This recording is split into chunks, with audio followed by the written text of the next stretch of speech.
कहीं पे भी कभी भी किसी जगह जाते हैं, थोड़ा गौर कीजिएगा। जैसे कि अभी मान लीजिए अभी ये हमारे शशिराज जी थे, अगर आप इनसे पहली बार अगर कहीं मिलते तो आप कैसे पूछेंगे कि आप क्या करते हैं, यही पूछते हैं ना। उसके बाद फिर क्या पूछते हैं कि आप कहाँ जॉब करते हैं। जैसे मान लिया इन्होंने बताया कि मैं रेलवे में जॉब करता हूँ या बैंक में जॉब करता हूँ या स्वास्थ्य विभाग में जॉब करता हूँ, इसके बाद भी फिर जिज्ञासा जागती है आप लोगों की कि नहीं? इसके बाद आगे क्या जिज्ञासा जागती है? अधिकारी है क्या, क्लास 1 अधिकारी है, जागती है। उसी प्रकार फिर वो कहता नहीं, तो फिर इसके बाद और जिज्ञासा जागती है, क्लास 2 है क्या, ऐसा लगता है फिर उसके बाद नहीं, उसके बाद भी वो कहते नहीं, तो फिर बताते हैं कि और इसके आगे क्या है, क्लास 3 है भाई साहब, तो वो भाई साहब कहते हैं नहीं, फिर उसके बाद कहते हैं कि नहीं भाई साहब मैं चतुर्थ श्रेणी में हूँ, मान लीजिए चतुर्थ श्रेणी में। उसी प्रकार से हम धार्मिक व्यवस्था में पाए जाते हैं, उसी प्रकार से धार्मिक व्यवस्था में पाए जाते हैं। क्या आप लोग जानते हैं, अगर यहाँ जितने लोग बैठे हैं मैं उनसे पूछूं या आप किसी से पूछते होगे, कोई भी नया अनजान प्राणी मिल जाता है, आप सीधे पूछते हैं क्या आप हिंदू हैं? लोग पूछते हैं कि नहीं पूछते हैं? तो हिंदू के बाद जानकारी होती है तो हाँ हिंदू है, फिर उसके बाद पूछते हैं कौन है भाई साहब आप? ब्राह्मण है, क्लास 1 ब्राह्मण हो गया ना, क्लास 1 हुआ कि नहीं हुआ? होता है। उसके बाद क्या क्लास 2 क्षत्रिय है क्या? क्षत्रिय है? उसके बाद नहीं, अगर है तो ठीक है, आपकी मैचिंग हो गई तो ठीक है। उसके बाद पूछते हैं क्या भाई साहब आप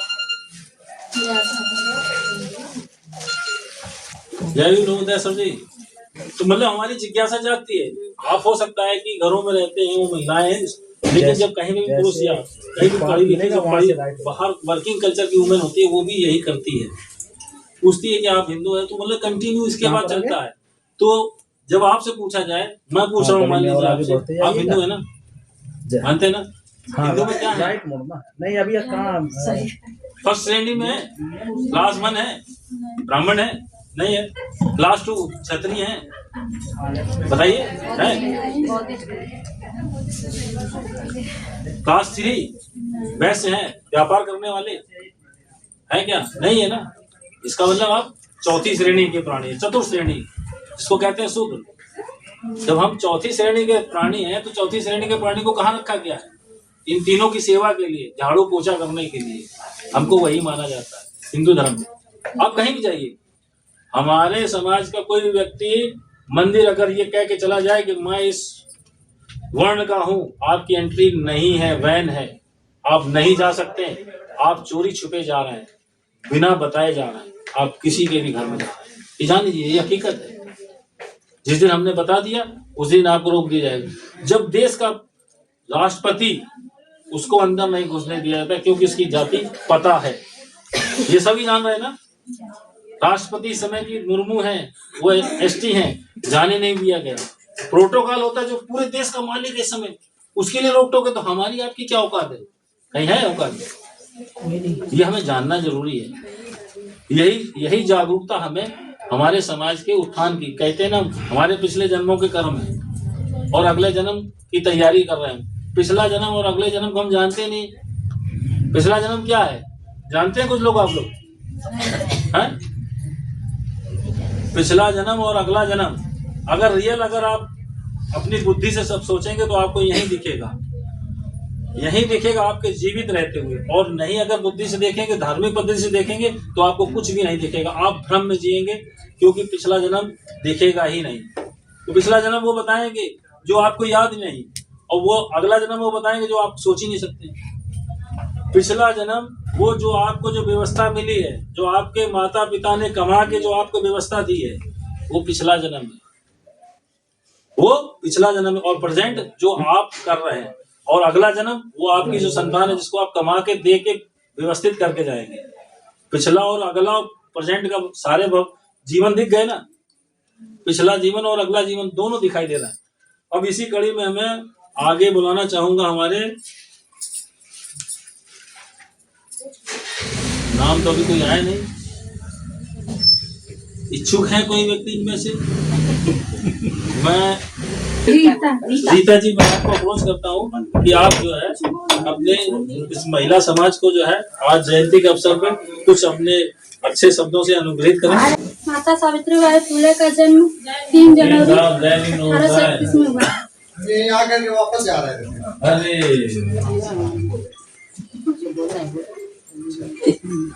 बहुत अच्छा बोल रही हैं आप। चलिए, बहुत अच्छा शुरुआत है आपका। अपना इंट्रोडक्शन। बाबा साहब की देन है कि हम लोग यहाँ पे बैठे हैं इस मंच पे इस समय। बस मैं आप लोग कुछ नहीं बोलना चाहती, आज कुछ नहीं बोलना चाहती। सर, हम लोग आप लोग के सामने कुछ कह नहीं सकते हैं।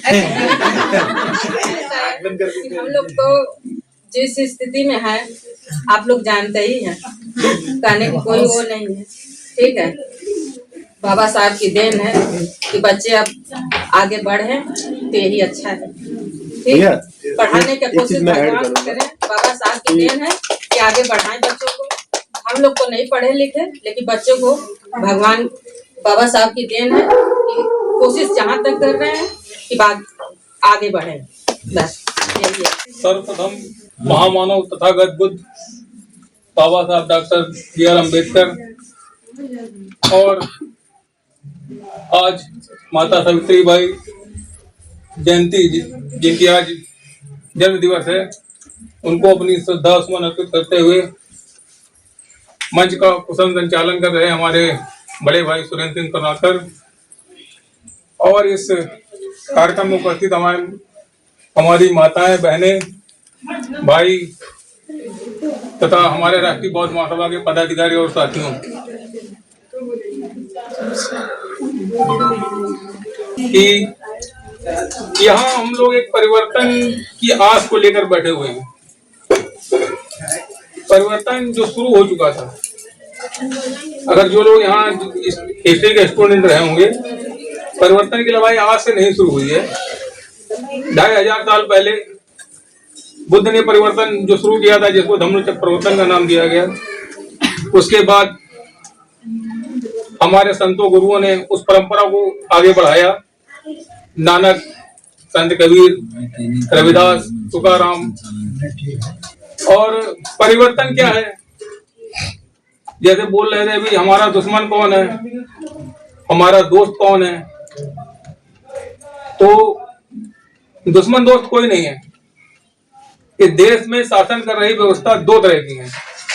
एक जो समानतावादी विचारधारा है और एक असमानतावादी विचारधारा। असमानतावादी विचारधारा वो है जो ऊंच नीच, ऊपर नीचे, इसमें विश्वास करती, और समानतावादी विचारधारा जो हमारे बहुजन महापुरुषों की विचारधारा थी, गौतम बुद्ध की विचारधारा थी, संत रविदास की विचारधारा थी, संत कबीर की विचारधारा थी, नानक की विचारधारा थी। आज जिनकी जयंती के उपलक्ष्य में हम लोग यहाँ पर उपस्थित हुए हैं, उनके हम सफर महात्मा ज्योतिबा फूले ने उसी समय एक किताब लिखी थी, गुलामगिरी, जिसमें बहुसंख्यक समाज, जिसको बहुजन समाज कहा जाता है, शूद्र समाज कहा जाता है, अनुसूचित जाति का समाज कहा जाता है, अनुसूचित जनजाति का समाज कहा जाता है, उनके लिए उन्होंने बाकायदा स्टडी करके लिख दिया था कि आपकी इतनी अवनति का कारण क्या रहा है। उन्होंने लिखा, विद्या बिना मति गई, मति बिना गति गई, गति बिना वित्त गया, वित्त बिना नीति गई।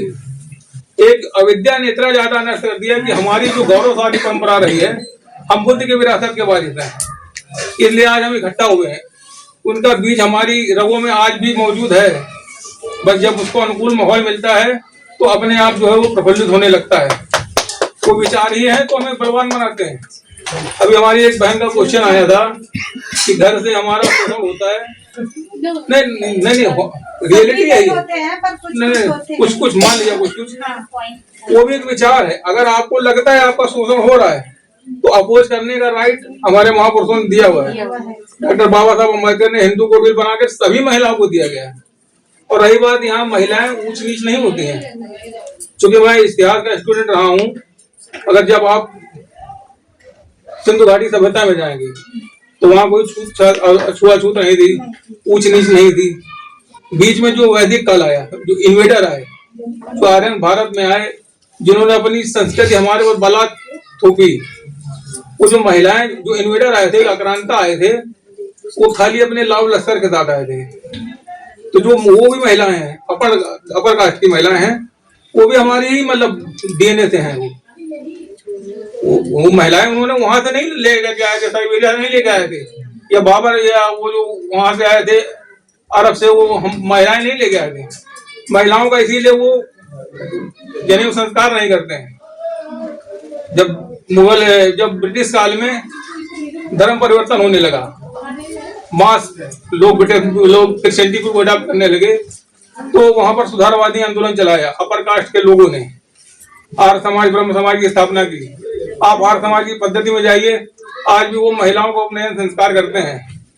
आप उनका अगर हवन ववन देखिए तो पुरुष को भी जनेऊ पहनाएंगे, महिलाओं को पहनाएंगे, घर के बच्चों को भी। वो कह रहे हैं हमने सबको आर्य बना दिया। लड़ाई श्रेष्ठता नहीं, लड़ाई वैचारिक श्रेष्ठता की है। और जब हम विचार से बलवान होंगे, बाबा साहब विचार से बलवान थे, उन्होंने अपने आप को दलित माना? नहीं माना। उन्होंने अपने आप को शूद्र माना? नहीं माना। उन्होंने प्रूफ करके दिखाया कि हम वैचारिक रूप से तुमसे श्रेष्ठ बनेंगे। जब हमारे विचार श्रेष्ठ होंगे, प्रोग्रेसिव होंगे, तभी हम आपके साथ बराबरी का व्यवहार कर पाएंगे। हम अपने घर में अपनी बेटी को, अपनी वाइफ को बराबर का समझेंगे, उनको बराबर अपॉर्चुनिटी देंगे, तभी हम कंधे से कंधा मिलाकर चल सकते हैं और एक सभ्य समाज की स्थापना में अपनी महत्वपूर्ण भूमिका निर्वहन कर सकते हैं। और जिस घर की महिला सशक्त होगी, वो समाज, वो परिवार अपने आप सशक्त होगा, ये मैं 100% गारंटी देता हूँ।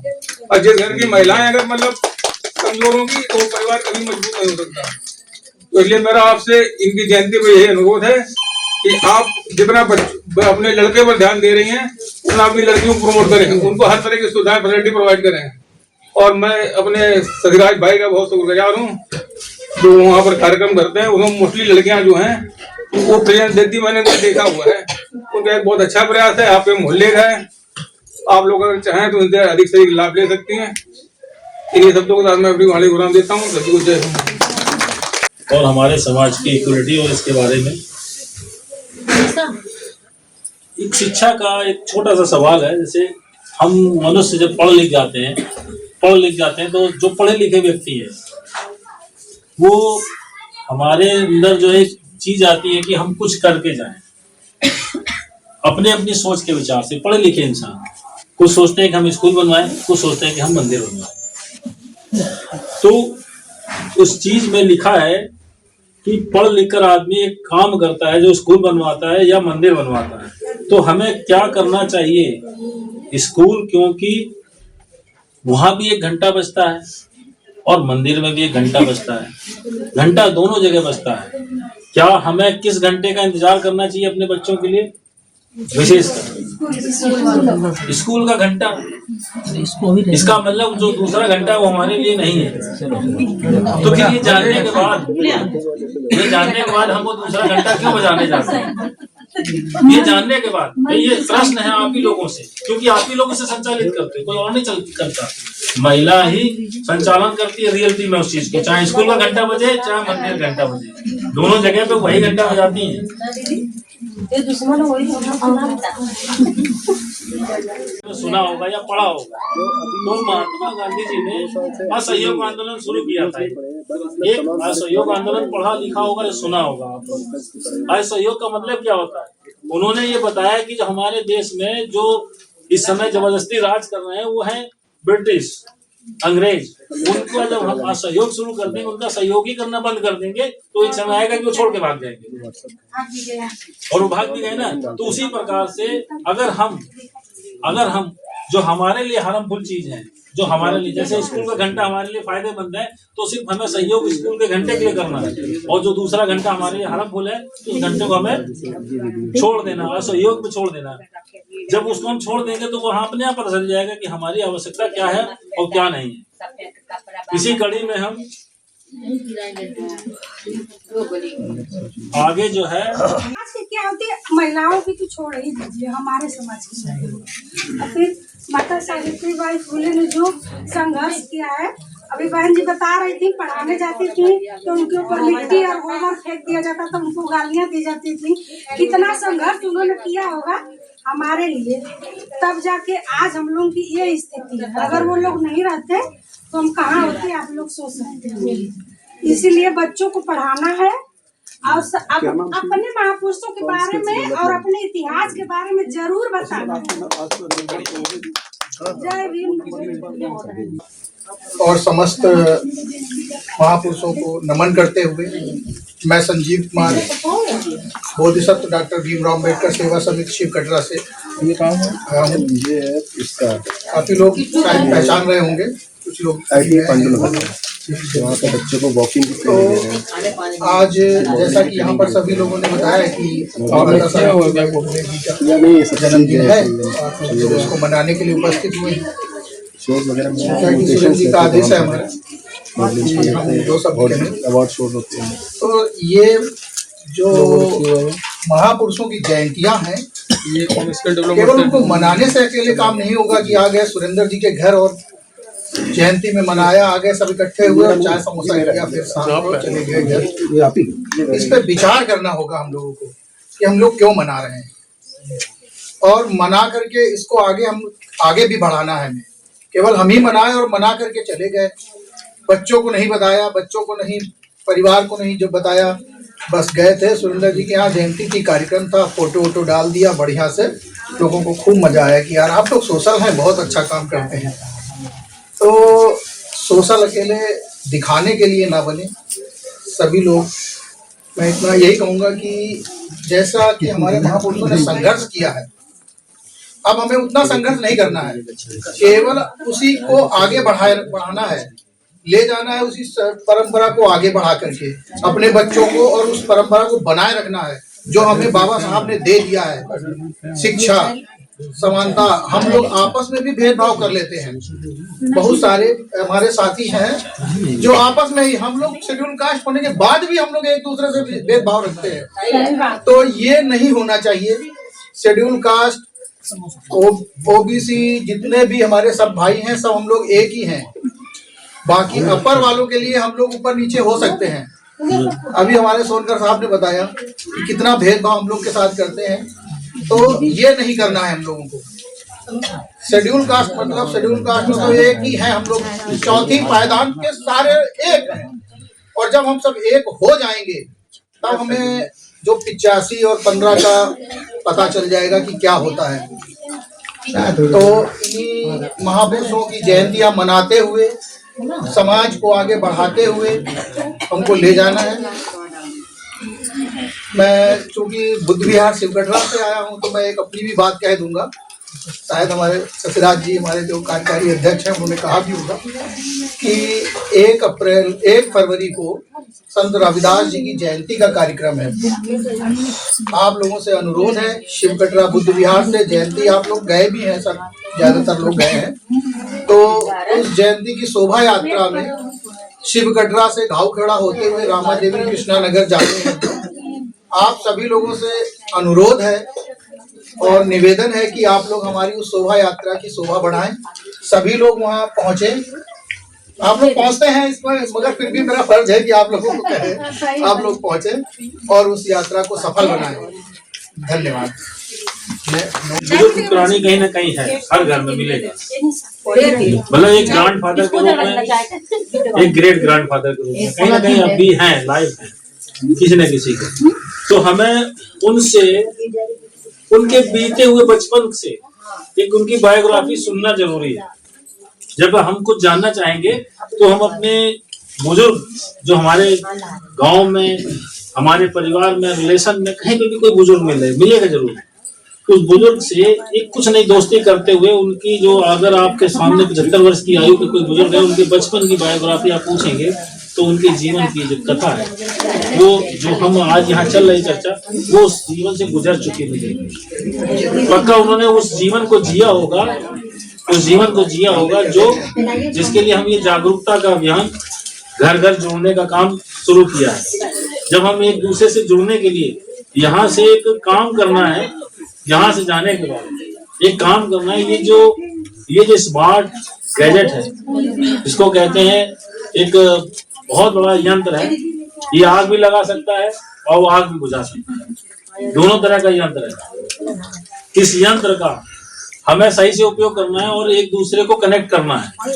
इस यंत्र से क्या करना है, एक दूसरे को अपने रिलेशन के जरिए, अपनी मित्रता के जरिए एक दूसरे को कनेक्ट करना है और ऐसी सभाओं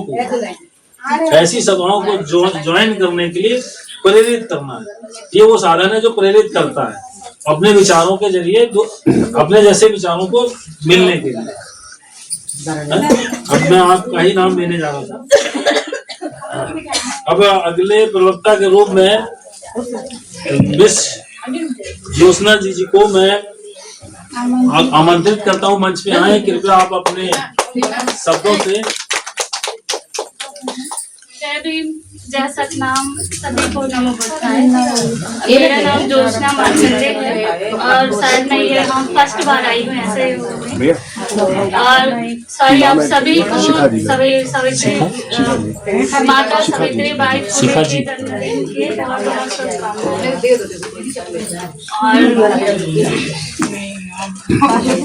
और मैं अपना परिचय दूंगी पहले, तो उसके बाद मैं बोलूंगी। मैं यहाँ की नहीं हूँ, मैं छत्तीसगढ़ से बिलोंग करती हूँ, रायपुर से। और यहाँ अब धीरे धीरे इस माहौल में ढल रही हूँ, पहली बार आई हूँ, तो इस बार तो मैं कुछ नहीं बोलूंगी, लेकिन नेक्स्ट टाइम मैं अपना बेस्ट दूंगी। और आप सब मुझे बुलाइए, मैं आऊंगी। मैं कानपुर में आंचल में रहती हूँ, आंचल टाउनशिप में। ड्यूटी करते हैं। बहुत बहुत धन्यवाद जो आपने अपना परिचय दिया। और अगर और भी कुछ बताने की इच्छा रखते हो तो बेझिझक बोलिए। घर मन चाहिए, घर का मन चाहिए, कहीं कुछ नहीं है, यहाँ सीखने के लिए जो कुछ भी है, जो भी आपने देखा बहुत सारा वहाँ जाने तो भूल जाता है। नहीं, ये ऐसा समझिए आप घर में अपने परिवार में बैठ के बात कर रहे हैं, वैसी बात कीजिए। मैं चाहूंगी जितने भी हम महिला हैं वो हम अंधविश्वास से दूर रहें। सही बात है, मैंने ये बात सही बोली। मैंने यहाँ पे देखा है, मैं अपने घर पे देखी। मेरे पापा जो है वो शुरू से बीएसपी से जुड़े हुए थे और वो हमेशा बीएसपी के एक कार्यकर्ता के तौर में वहाँ पे काम किए। और जो मेरी मम्मी है वो जो एक माता रानी रहता ना, उनकी बहुत बड़ी भक्त थी। तो और हम बच्चे थे, तो पापा का कहीं ना कहीं थिंकिंग था कि वो हम लोग अलग बने, बाबा साहब को जाने, उनके सारी चीज़ों को जाने। और मेरी माँ थी, अरे मेरे पापा सोशल थे, आते जाते पसंद नहीं करते थे कि नहीं ये तो समाज के लिए काम करते, घर पे इनका ध्यान नहीं है, इस टाइप। तो मेरी मम्मी तो हम लोग क्योंकि बेटियों का झुकाव हमेशा मम्मी की तरफ रहता है, तो ऐसा हम लोग, मैं जब शादी से पहले मैं भी भगवान को बहुत मानती थी। शादी के बाद मेरा माइंड एकाएक डाइवर्ट हुआ, और वो डाइवर्ट हुआ जब मेरे हस्बैंड शादी की मेरी, तो उनका एक SC/ST ग्रुप था, वो पहले बेंगलोर में थे। तो वहाँ से मैं धीरे धीरे मैसेज पढ़ना चालू की। मेरे पापा तो पहले से बताए हुए थे ये सारी चीजें, लेकिन हम कहीं ना कहीं अपने मम्मी की वजह से इस चीज को नहीं इग्नोर करते थे कि हमें नहीं बोलना है। तो मेरा ऐसा हुआ, फिर मैं धीरे धीरे मेरा माइंड चेंज हुआ। मुझे पता नहीं क्यों पढ़ना बहुत अच्छा लगता था, तो मैं उनका हमेशा मैसेज देखती रहती थी। वहाँ बेंगलोर में भी SC/ST ग्रुप है, वहाँ से मैसेज आता है, तो ऐसे ऐसे मेरा माइंड चेंज होता गया। फिर मैं धीरे धीरे अपने आप को बहुत मजबूत की, क्योंकि मैं भी एक धार्मिक प्रवृत्ति की लड़की थी। पूजा पाठ, उपवास करना और अपने आप को इस चीज से मजबूत करना बहुत बड़ी बात होती है। आप एक भगवान को मानो, फिर आपको कोई बोलता है कि ऐसा कुछ नहीं होता, ये सब एक फॉल्स है। हमारा दिमाग मतलब पूरा डाइवर्ट किया गया, हमको गुलाम बनना आने की एक वो है ना, ये सारी चीज बेस है। तो हमको इसको कैसे, तो वो हम बाहर वालों से तो नहीं लड़ते, हमें खुद से लड़ना पड़ता है ना ये। तो मैं ये चीज तैयार की, मुझे करीबन 4-5 साल लगा, और अभी 10वां साल होने वाला है मेरी शादी का। तो इस टाइम ऐसा आप मेरे घर आओगे, आप एक जगह मेरे भगवान का फोटो आप दिखा देना, कोई नहीं, ना मैं उपवास करती हूँ ना मैं भगवान को मानती हूँ। अगर कोई बोल दे तो तू ला के बता, तो ये भगवान कैसे तैसे कर, मतलब ये मेरा लैंग्वेज है। तो मैं आप लोगों को ये बोलूंगी, जिस फैमिली से मैं बिलोंग करती हूँ, छत्तीसगढ़ में वो फैमिली बहुत अलग फैमिली है, ठीक है। आप ऐसा कुछ नहीं होता, आप अगर आगे बढ़ोगे, आगे बढ़ना है, अपने बच्चों को पढ़ाना है, तो एक स्त्री के तौर पे आप अंधविश्वास से आप दूर रहो।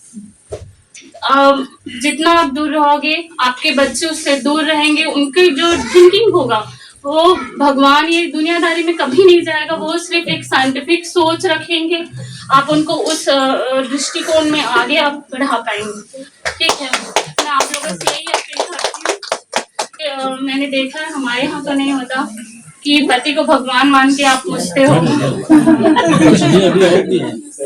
तो मेरे लिए तो ऐसा मैं कुछ नहीं करती। अगर शादी के बाद भी मैंने कभी नहीं किया, जस्ट मेरा फ्रेंड है वो, ठीक है, हम नहीं करते, नहीं होना चाहिए वो और हम बराबर है, ये नहीं होना चाहिए। वो हमारा दोस्त है, अगर वो हमारे साथ दोस्ती करेगा तब हम उसके साथ बराबर चलेंगे ना।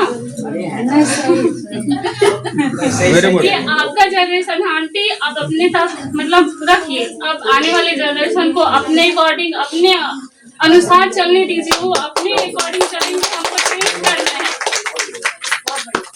ठीक है, तो बस मैं इतना ही बोलूंगी। बहुत बढ़िया, सभी टंडन मेरे पापा ने मेरा नाम ज्योत्सना मार्कंडे रखा है, इस वजह से मैं ज्योत्सना मार्कंडे बोलती हूँ।